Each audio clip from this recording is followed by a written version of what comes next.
Kita beralih ke informasi lain, Komisi Pemilihan Umum KPU menggelar rapat perdana dengan panelis debat calon presiden dan calon wakil presiden. Dari 8 panelis yang telah diumumkan, KPU mencoret 2 nama panelis. Dari 8 nama panelis yang telah diumumkan KPU sebelumnya, KPU mencoret 2 nama, yakni Koordinator Indonesian Corruption Watch ICW Adnan Topan Husodo dan mantan Ketua KPK Bambang Wijoyanto. Ketua KPU Arief Budiman menyatakan berkurangnya nama panelis berdasarkan pada kesepakatan kedua tim sukses pasangan calon. Akhirnya kita memutuskan hanya ada 6 panelis, ya. Setelah kita tadi malam bersepakat bersama-sama, membahas bersama-sama dengan ada Bawaslu, ada tim paslon 01 dan 02. Hari ini ada Pak Tovan Damanik, Ketua Komnas HAM, kemudian Margarito Kamis, kemudian Prof. Bagirmanan, kemudian Ibu Bivitri Susanti, kemudian Prof. Hikmahanto Yuwana, dan Bapak Agus Raharjo, Ketua KPK. Yang dua baru dicopot nih. Yang dua yang calon. Bukan dicopot. Tidak jadi Bang. Bukan. Masing-masing paslon bersepakat jumlah panelisnya dikurangi. Maka 01 mengurangi 1 panelis dan 02 juga mengurangi 1 panelis. Sudah ada Ruli Kurniawan di gedung KPU Jakarta. Ruli, apa informasi terkait dengan rapat perdana KPU dengan tim panelis? Apakah sudah ada kesepakatan mengenai hal ini? Ya, selamat sore Yuda. Memang sehingga saat ini ke-6 orang panelis masih terus berembuk untuk bisa dikatakan memformulasikan atau merumuskan pertanyaan-pertanyaan yang nanti akan diberikan kepada kedua pasang capres dan cawapres untuk materi debat pada tanggal 17 Januari mendatang. Adapun nanti ke-6 orang panelis ini mereka akan merumuskan ada 20 pertanyaan di sana. Nanti skema teknisnya akan diberikan adalah di mana nanti pertanyaan-pertanyaan tersebut akan disampaikan terlebih dahulu kepada kedua pasang calon presiden juga wakil presiden ini sebelum hari debat. Rencananya 20 pertanyaan ini akan diberikan pada tanggal 10 Januari 2019. Dan memang kalau kita melihat sekarang bagaimana kondisi di dalam ruang sidang memang dilaksanakan secara tertutup. Saya pun juga masih belum mengetahui apakah sudah ada pertanyaan-pertanyaan yang sudah dirumuskan, sudah berapa yang sudah berhasil dirumuskan, dan bagaimana situasinya memang masih belum bisa diceritakan lebih dalam lagi. Karena memang dilakukan secara tertutup dari ke-6 orang panel tersebut, di mana perwakilan dari KPU juga masih berada di sana, namun komisioner yang tadi pagi sudah ada di sini nampaknya sudah bertolak ke gedung KPU Jakarta. Dan kalau kita bisa menerangkan sedikit bagaimana nanti skema jalannya debat pada tanggal 17 Januari mendatang, dari 20 pertanyaan tersebut, tiap pasangan capres dan cawapres akan menerima 3 pertanyaan secara diundi ataupun dikocok yang nanti akan dibawakan oleh moderator pada saat debat berlangsung.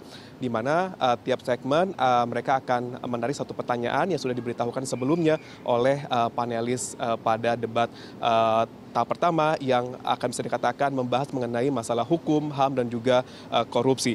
Hingga saat ini ke-6 panelis masih terus berada di ruang meeting, bisa dikatakan seperti itu, untuk terus membahasnya seperti apa nanti kemudian. Yuda. Ya, Ruli, tadi Anda katakan dari tim panelis maupun KPU sedang membahas pertanyaan-pertanyaan yang akan diajukan. Ada 20 lebih kurang pertanyaan yang akan diajukan pada tanggal 17 Januari mendatang.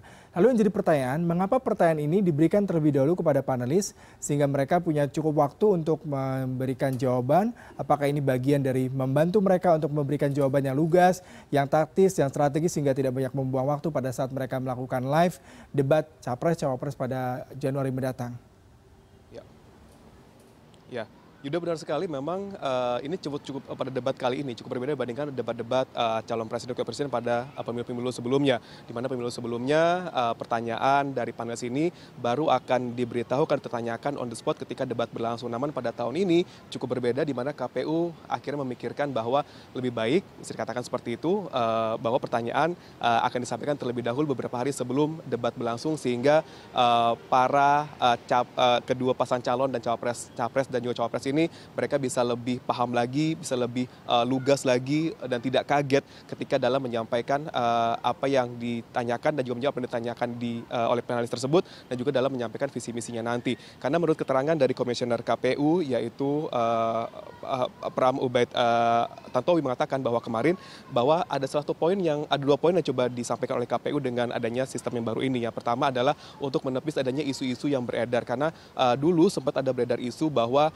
adanya tindakan ilegal dari salah seorang panelis yang bisa dikatakan membocorkan pertanyaan debat kepada salah satu pasangan capres juga cawapres. Dan yang kedua adalah agar para kedua pasangan capres tidak kaget ketika nanti diberikan pertanyaan, sehingga Anda katakan sebelumnya mereka bisa menjawabnya dengan cara yang sangat lugas, cepat dan sesuai ataupun tepat sasaran, sehingga tidak bertele-tele dan menghabiskan waktu karena memang dibatasi hanya beberapa menit saja untuk menjelaskan ataupun untuk menjawab pertanyaan-pertanyaan tersebut. Yang menarik sekali memang di sini pada tahun ini 2019 ini di mana KPU tampaknya cukup legowo untuk memberikan option-option kepada para pasangan ataupun tim kemenangan dari kedua pasang capres dan cawapres ini, mulai dari terus-menerus diadakan konsolidasi dan juga koordinasi mengenai debat akan seperti apa, nanti jalannya akan seperti apa, siapakah nanti panelis yang akan diundang, siapakah moderatornya, semuanya dirembukan, tidak hanya dari saran DKPU saja, namun juga mendengarkan saran dari kedua tim pemenangan dari pasangan capres dan cawapres ini. Dan tidak hanya itu, bahkan tadi juga sempat akhirnya diputuskan oleh KPU bahwa KPU tidak akan memfasilitasi adanya sosialisasi visi misi dari kedua pasangan calon capres dan juga cawapres ini. Karena tidak adanya kesepakatan antara kedua tim kemenangan, di mana dalam urusan sosialisasi visi dan misi ini, di mana tim kemenangan dari Jokowi dan juga Ma'ruf mengatakan bahwa mereka inginnya dalam pembacaan ataupun sosialisasi visi dan misi ini dibawakan oleh tim sukses, sedangkan oleh tim kemenangan dari Prabowo Sandi mereka menginginkan dalam pembacaan sosialisasi dan visi misi dibawakan langsung oleh kedua pasangan capres dan cawapres. Ini menjadi tidak titik temu di sana, akhirnya KPU memutuskan bahwa tidak akan memfasilitasi adanya sosialisasi ini tersendiri dan semua bagaimana teknisnya sosialisasi ini akan diberikan oleh tim kemenangan kepada masyarakat ataupun penduduk Indonesia diserahkan sepenuhnya kepada kedua pasang capres dan cawapres. Waktunya, tempatnya, dan skemanya seperti apa semuanya dibebaskan dan KPU tidak ikut campur dalam masalah tersebut. Yuda. Ya, ini terakhir terkait dengan dicoretnya dua nama panelis dari beberapa nama yang sudah disepakati. Apakah ini memang ada alasan tertentu baik itu dari pihak paslon sendiri ataupun memang dari KPU secara otoriti mereka tidak memasukkan kedua nama ini? Ya, dari 8 nama panelis yang sudah bisa dikatakan sudah dirilis, ternyata ada 2 nama yang bisa dikatakan dicoret dari daftar panelis, yaitu ada Bima Jayanto dan juga ada Adnan Topan.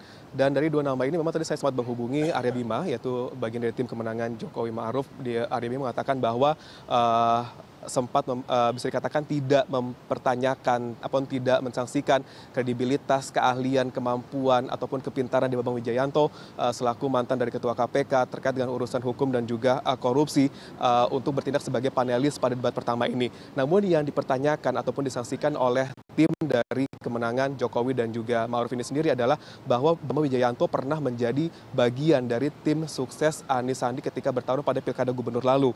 Ini yang menjadi pertimbangan dari kubu Jokowi dan Ma'ruf untuk bisa dikatakan meng-approve ataupun mengiyakan atau menyetujui Bambang Wijayanto menjadi salah satu panelis pada debat pertama ini.